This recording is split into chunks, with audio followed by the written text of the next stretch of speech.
പ്രിയപ്പെട്ട സുഹൃത്തുക്കളെ, PV അൻവർ ആരോപണം കടുപ്പിക്കുകയാണ്. അദ്ദേഹത്തിൻ്റെ ശരീരഭാഷ പൂർണ്ണമായി തന്നെ മാറിയിരിക്കുന്നു. അദ്ദേഹം ആദ്യം ഏതാനും ദിവസങ്ങൾക്ക് മുമ്പ് വളരെയേറെ പ്രകോപിതനായിരുന്നു, വളരെയേറെ അഗ്രസീവായിരുന്നു. എന്നാൽ നമുക്കറിയാം, മുഖ്യമന്ത്രിയെ കണ്ട് ഇറങ്ങി വന്നതിനെ തുടർന്ന് അയാൾ ഒന്ന് പതുങ്ങി എന്നുള്ള ഒരു തോന്നലാണ് നമുക്ക് ഉണ്ടായത്. എന്നാൽ തൊട്ടുപിറ്റേന്ന് അദ്ദേഹം പാർട്ടി സംസ്ഥാന സെക്രട്ടറി MV ഗോവിന്ദനെ കണ്ട് തിരിച്ചു വന്നപ്പോൾ അദ്ദേഹത്തിൻ്റെ ആ പ്രകോപനപരമായിട്ടുള്ള ശരീരഭാഷ വീണ്ടും നമുക്ക് കാണാനിടയായി. അദ്ദേഹം മുഖ്യമന്ത്രിയെ കണ്ടു വന്നപ്പോൾ വളരെ ഒത്തുതീർപ്പുകൾക്ക് വിധേയനായൊരു മനുഷ്യനായാണ് നമുക്ക് തോന്നിയതെങ്കിൽ MV ഗോവിന്ദനെ കണ്ടപ്പോൾ അദ്ദേഹം വീണ്ടും പ്രകോപിതനായി എന്നൊരു തോന്നൽ നമുക്ക് വന്നിരുന്നു. എന്നാൽ ഇപ്പോൾ നമ്മൾ കാണുന്നത് 10 മടങ്ങ് പ്രകോപിതനായ ഒരു PV അൻവറിനെയാണ്. 10 മടങ്ങ് പ്രകോപിതനായ PV അൻവറിനെ, പ്രത്യേകിച്ചും MV ഗോവിന്ദനെ കണ്ടതിന് ശേഷം. അദ്ദേഹം ഏറ്റവും പുതിയതായി പറഞ്ഞ ഒരു കാര്യത്തെ സംബന്ധിച്ചൊരു പത്രവാർത്തയാണ് ഞാനിപ്പോൾ വായിക്കാൻ പോകുന്നത്. അതിൻ്റെ തലവാചകം തന്നെ 15 lakh vote P Sasi UDF വാങ്ങിക്കൊടുത്തു, സുജിത് ദാസിൻ്റെ സസ്പെൻഷന് പിന്നാലെ ആഞ്ഞടിച്ച് PV അൻവർ. ഇതാണ് വാർത്ത. കോഴിക്കോട് നിന്നാണ് ആ വാർത്ത. മുഖ്യമന്ത്രി പിണറായി വിജയൻ്റെ പൊളിറ്റിക്കൽ സെക്രട്ടറി P ശശിക്കെതിരെ ഗുരുതര ആരോപണങ്ങൾ ഉയർത്തി CPM MLA PV അൻവർ. പോലീസുമായി ബന്ധപ്പെട്ട എല്ലാ വിഷയങ്ങൾക്കും ഉത്തരവാദിത്വം പൊളിറ്റിക്കൽ സെക്രട്ടറിക്കാണ്. ഏരിയ സെക്രട്ടറിമാരടക്കം ഒരു വിഷയത്തിലും ഇടപെടാൻ കഴിയാത്ത അവസ്ഥ പൊളിറ്റിക്കൽ സെക്രട്ടറി ഉണ്ടാക്കിയെന്നും അൻവർ പറഞ്ഞു.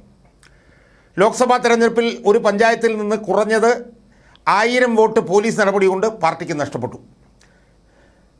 ഏകദേശം 15 ലക്ഷം വോട്ട് വരും ഇത്. ഇത്രയും വോട്ടാണ് P ശശി UDF വാങ്ങിക്കൊടുത്തത്. പൊതുവിഷയങ്ങളിൽ ഇടപെടാൻ കഴിയാത്ത ഒരു ബാരിക്കേഡ് പോലീസ് ഉണ്ടാക്കി. പോലീസിൽ മുഴുവൻ അരാജകത്വമാണ്. പോലീസ് സ്റ്റേഷനിൽ പ്രത്യേക മാഫിയ രൂപപ്പെടുന്നു. സമ്പന്നർ കയറി ഇറങ്ങുന്ന സ്ഥലമായി മാറി. ഇതിന് ഉത്തരവാദി P ശശിയാണെന്നും അൻവർ ചൂണ്ടിക്കാട്ടി. പാർട്ടിയെ പ്രതിസന്ധിയിലാക്കിയതിൻ്റെ മുഴുവൻ ഉത്തരവാദിത്വം P ശശിക്കാണ്. കുന്തമൻ മുഖ്യമന്ത്രിയിലേക്ക് തിരിക്കാൻ നോക്കണ്ട. അടിമയായ ഒരു പോലീസുകാരൻ കേരളത്തിലുണ്ടാകുന്നതിൽ രാഷ്ട്രീയക്കാരന് ഗുണമുണ്ടാകും. എന്നാൽ താനത് ഉപയോഗിച്ചില്ല, പാർട്ടിക്ക് വേണ്ടി ഉപയോഗിക്കുകയല്ല ചെയ്തത്. എത്ര IPSകാരുമായിട്ടാണ് ഏറ്റുമുട്ടുന്നത്, ഇവരാരും ചെറിയ ആളല്ല എന്നൊക്കെ പറഞ്ഞിട്ട് അദ്ദേഹം പറയുകയാണ്. അപ്പോൾ ഇതിൽ നമുക്ക് മനസ്സിലാകുന്നൊരു കാര്യം എന്താ സുഹൃത്തുക്കളെ? ഇതിൽ നമ്മൾ മനസ്സിലാക്കുന്നത് PV അൻവർ തൻ്റെ ആക്രമണം ദൈനംദിനം കടുപ്പിക്കുകയാണ് എന്നുള്ളതാണ്. സ്വാഭാവികമായും ആ കടുപ്പിക്കാനുള്ള ഒരു കാരണമായി നമുക്ക് കാണാൻ കഴിയുന്നത് അൻവറിന് പാർട്ടി സെക്രട്ടറിയുടെ പിന്തുണ ലഭിച്ചിട്ടുണ്ടാകാം എന്നുള്ളതാണ്.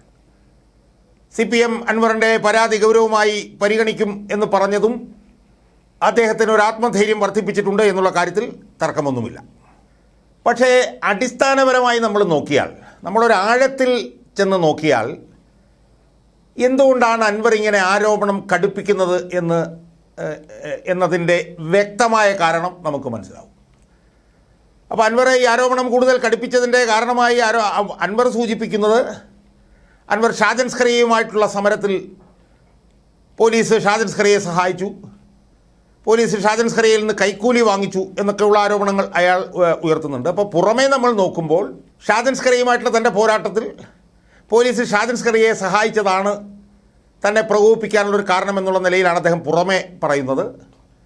ഇപ്പോഴാകട്ടെ അദ്ദേഹം പാർട്ടിയെ രക്ഷിക്കാൻ വേണ്ടിയിട്ടുള്ള വിപ്ലവകരമായൊരു പ്രവർത്തനത്തിലാണ് ഏർപ്പെടുന്നതെന്നും താനൊരു സഖാവാണെന്നും താൻ നടത്തിക്കൊണ്ടിരിക്കുന്ന ഒരു വിപ്ലവമാണെന്നും ഒക്കെ പറഞ്ഞിട്ട് അങ്ങനെ അദ്ദേഹത്തിൻ്റെ സംസാരത്തിൻ്റെ ഒരു ശൈലി ഒക്കെ അദ്ദേഹം മാറ്റിയിട്ടുണ്ട്. പാർട്ടിയെ രക്ഷിക്കാൻ വേണ്ടിയിട്ടാണ് താൻ. അതിൻ്റെ ഭാഗമായിട്ടാണ് ഇപ്പോൾ ഈ പറഞ്ഞതുപോലെ P ശശി 15 ലക്ഷം വോട്ട് നഷ്ടപ്പെടുത്തി എന്നൊക്കെയുള്ള നിലയിൽ അയാൾ കാര്യങ്ങൾ പറയുന്നു. സുഹൃത്തുക്കളെ, യഥാർത്ഥത്തിൽ ഇയാൾ സർക്കാരിനെതിരെ ആരോപണം കടുപ്പിക്കാനുള്ള കാരണം, അല്ലെങ്കിൽ P ശശിക്കെതിരെയുമൊക്കെ തോന്നാമെന്ന നിലയിൽ ആരോപണം കടുപ്പിക്കാനുള്ള കാരണം ഇതാണ് എന്ന് ഞാൻ വിശ്വസിക്കുന്നില്ല. ഞാൻ വിശ്വസിക്കുന്നത് ഇയാളുടെ ആക്രമണം കടുപ്പിക്കാനുള്ള പ്രധാനപ്പെട്ട കാരണം വേറെ ചിലതൊക്കെയാണ് എന്നുള്ളതാണ്. ആ കാരണങ്ങളാണ് ഒരല്പം വിശദമായി എൻ്റെ പ്രേക്ഷകരെടുത്ത് ഞാൻ ചർച്ച ചെയ്യാൻ ഉദ്ദേശിക്കുന്നത്. സുഹൃത്തുക്കളെ, നമുക്കറിയാം, ഞാൻ നേരത്തെ പല പ്രാവശ്യം പറഞ്ഞിട്ടുണ്ട്, ഈ അൻവർ എന്ന് പറയുന്നത് ഒരു വിപ്ലവകാരിയും ഒരു മാലാഖയും വെള്ളരിപ്രാവും ഒന്നുമല്ല എന്ന്. അയാൾക്കെതിരെ ഡസൻ കണക്കിന് ആരോപണങ്ങൾ വർഷങ്ങളായി സമൂഹത്തിൽ ഉയർന്നു കേൾക്കുന്നുണ്ട്. ആ ആരോപണങ്ങൾ ഇപ്പോൾ പുതിയൊരു ഘട്ടത്തിൽ, ഒരു നിർണായക ഘട്ടത്തിൽ എത്തി നിൽക്കുകയാണ് എന്നുള്ളതാണ് നമ്മൾ കാണേണ്ടത്. അതിൽ ഒരുപാട് ആരോപണങ്ങളുണ്ട്. ഞാൻ എല്ലാ ആരോപണങ്ങളിലേക്കൊന്നും ഞാൻ പോകുന്നില്ല. അതിലൊരു 2-3 ആരോപണങ്ങൾ വളരെ നിർണായകമായിട്ടുള്ള ഘട്ടത്തിൽ എത്തി നിൽക്കുകയാണ്. ആ ആരോപണങ്ങളിൽ, ആ വിഷയങ്ങളിൽ അൻവറിനെതിരായുള്ള നടപടി ഉണ്ടായാൽ ഒരുപക്ഷെ അയാൾ ജയിലിലടയ്ക്കപ്പെടുന്ന സാഹചര്യം പോലും ഉണ്ടാകാൻ സാധ്യതയുണ്ട് എന്നാണ് എൻ്റെ അന്വേഷണത്തിൽ നിന്ന് എനിക്ക് മനസ്സിലാക്കാൻ കഴിയുന്നത്. അപ്പോൾ ആ ആരോപണങ്ങളെല്ലാം ഒരു പ്രത്യേക ഘട്ടത്തിൽ അല്ലെങ്കിൽ ഒരു നിർണായക ഘട്ടത്തിൽ തനിക്കെതിരെ തിരിയാൻ സാധ്യതയുണ്ട് എന്ന് തോന്നിയ ഒരു അവസരത്തിലാണ് PV അൻവർ ഈ വിഷയങ്ങളിൽ ശശിക്കെതിരായിട്ടും പരോക്ഷമായി പിണറായി വിജയനെതിരായിട്ടുമൊക്കെയുള്ള ആരോപണങ്ങൾ കടുപ്പിച്ചുകൊണ്ട് രംഗത്ത് വന്നിരിക്കുന്നത് എന്ന് വാദിക്കാനാണ് ഞാൻ ഇവിടെ ശ്രമിക്കാൻ പോകുന്നത്. ആ വിഷയങ്ങൾ എന്തൊക്കെയാണെന്നുള്ളത് നമുക്ക് ഓരോന്നോരോന്നായി ഒന്ന് പരിശോധിച്ച് നോക്കാം. അതിൽ ഏറ്റവും പ്രധാനപ്പെട്ടത് മനാഫ് വധക്കേസ് എന്ന് പറഞ്ഞിട്ടുള്ള ഒരു കേസാണ്. അതായത് യൂത്ത് ലീഗ് പ്രവർത്തകനായിട്ടുള്ള മനാഫിന് ഏതാണ്ട് 2.5 പതിറ്റാണ്ടുകൾക്ക് മുമ്പ് പച്ചയ്ക്ക് 11 മണിക്ക് റോഡിൽ വെച്ച് ഒരു സംഘം കുത്തിയും വെട്ടിയും കൊലപ്പെടുത്തി. ഡേ ലൈറ്റ് മർഡർ എന്നാണ് അതിൻ്റെ കുറ്റപത്രത്തിലൊക്കെ എഴുതിയിട്ടുള്ളതാണെന്നാണ് ഞാൻ മനസ്സിലാക്കുന്നത്. ആ കുത്തിയും വെട്ടിയും കൊന്നത് അൻവറും അൻവറിൻ്റെ ബന്ധുക്കളും ചേർന്നായിരുന്നു എന്നാണ് നമ്മളന്ന് മനസ്സിലാക്കിയത്. എന്നാൽ ആ കേസിൻ്റെ വാദം വന്നപ്പോൾ ഒന്നാം പ്രതി മൊഴി മാറ്റിയതുകൊണ്ടാണ് അന്ന് PV അൻവറിന് രക്ഷപ്പെടാൻ പറ്റിയത്. അന്ന് PV അൻവറിൻ്റെ അഭിഭാഷകൻ എന്ന് പറഞ്ഞാൽ CPMൻ്റെ ഏറ്റവും പ്രധാനപ്പെട്ട അഭിഭാഷകനായിട്ടുള്ള MK ദാമോദരനായിരുന്നു പ്രതിയായിട്ടുള്ള അൻവറിൻ്റെ വക്കീൽ.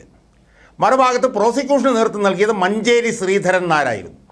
ആ മഞ്ചേരി ശ്രീധരൻ നായർ MK ദാമോദരൻ്റെ ശിഷ്യനായിരുന്നു. അതിനകത്ത് എന്തോ ഗൂഢാലോചന നടന്നു എന്നാണ് ആരോപണം കേൾക്കുന്നത്. ആ വിഷയത്തിൽ ഒന്നാം പ്രതി കൂറുമാറിയതുകൊണ്ടാണ് അന്ന് അൻവർ പ്രതിയാകാതെ രക്ഷപ്പെട്ടത്. എന്നാൽ പിന്നീട് പതിറ്റാണ്ടുകൾക്ക് ശേഷം ആ കേസ് പുനരന്വേഷിക്കണം, അൻവറും പ്രതിയാണ് എന്ന് പറഞ്ഞുകൊണ്ടുള്ള ഒരു കേസ് ഹൈക്കോടതിയിൽ കിടക്കുകയാണ്. അതിന് സമാന്തരമായി നമ്മൾ മനസ്സിലാക്കേണ്ടത് ആ കേസിൻ്റെ വിചാരണ ഇപ്പോൾ വീണ്ടും ആരംഭിക്കുകയും ചെയ്തിട്ടുണ്ട്.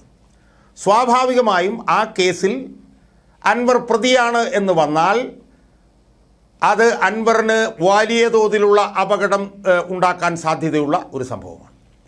അപ്പോൾ ആ സംഭവത്തിൽ അൻവർ ഇത് പുനരന്വേഷിക്കണമെന്ന് പറഞ്ഞുകൊണ്ട് അൻവറിനെതിരായിട്ടുള്ളൊരു നിലപാടാണ് പ്രോസിക്യൂഷൻ, സർക്കാർ, ആഭ്യന്തര വകുപ്പ് അതിൽ എടുത്തിട്ടുള്ളത്. അപ്പം അൻവറിനെതിരായിട്ടുള്ള ഒരു നിലപാടാണ് ആ കേസിൽ സർക്കാർ എടുത്തിട്ടുള്ളത്.